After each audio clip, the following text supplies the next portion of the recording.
Hello అండి, అందరికీ నమస్కారం. ఈరోజు కాకరకాయ మసాలా కర్రీ ఎలా చేయాలో చూపిస్తున్నాను. కాకరకాయని మంచిగా కట్ చేసుకొని సన్నగా కట్ చేసుకొని కొంచెం పసుపు, కొంచెం 2 రెబ్బల చింతపండు, కొంచెం ఉప్పు వేసి ఉడికించుకోవాలి. ఆ తర్వాత పల్లీలు, నువ్వులు, జీలకర్ర, ధనియాలు, కొబ్బరి, ఒక సాజీర ఆకు వేసుకొని మంచిగా వేయించుకోవాలి.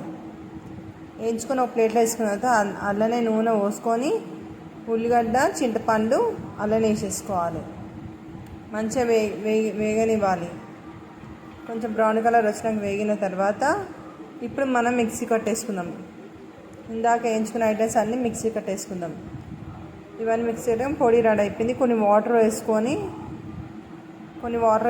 ఇలా ఇంకొంచెం పొడి రాలి కాబట్టి ఇంకొంచెం వాటర్ వేసుకోవాలి.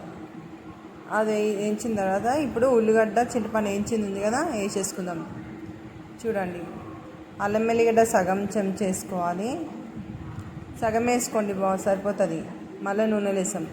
ఉప్పు సరిపోయినంతలా, చిటికెడు పసుపు, కారం నేను తర్వాత ఇటు వేస్తాం. మళ్ళీ ఇలా ఒకటే స్పూన్ వేసి మళ్ళీ కూర మసాలా వేసినాక కారం వేసుకోవచ్చు అప్పుడు గిట.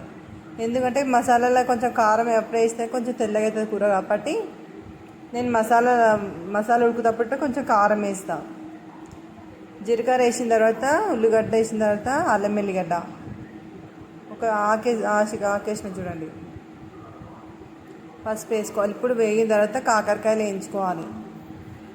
మంచిగా కాకరకాయలు అప్పుడు 75% ఉడికిపోయింది. ఇప్పుడు 4 కొద్దిసేపు ఉడికిస్తే అయిపోయాయి. ఇప్పుడు ఆ తర్వాత మసాలా వేసుకుందాం. మసాలా వేసుకున్నాక మంచిగా కలుపుకున్న తర్వాత ఇప్పుడు మనం కారం పొడి వేసుకోవాలి. మసాలాలో ఒకటే స్పూన్ వేసుకున్నాం కాబట్టి కారం ఇప్పుడు ఉడుకుతప్పుడు కొంచెం వేసుకోవాలి. అలానే గరం మసాలా, నూరిన గరం మసాలా. మన కాకరకాయ కర్రీ రెడీ అయిపోయింది. మీకు నచ్చితే లైక్ చేయండి, షేర్ చేయండి, పక్కనున్న గంట సింబల్ కొట్టండి.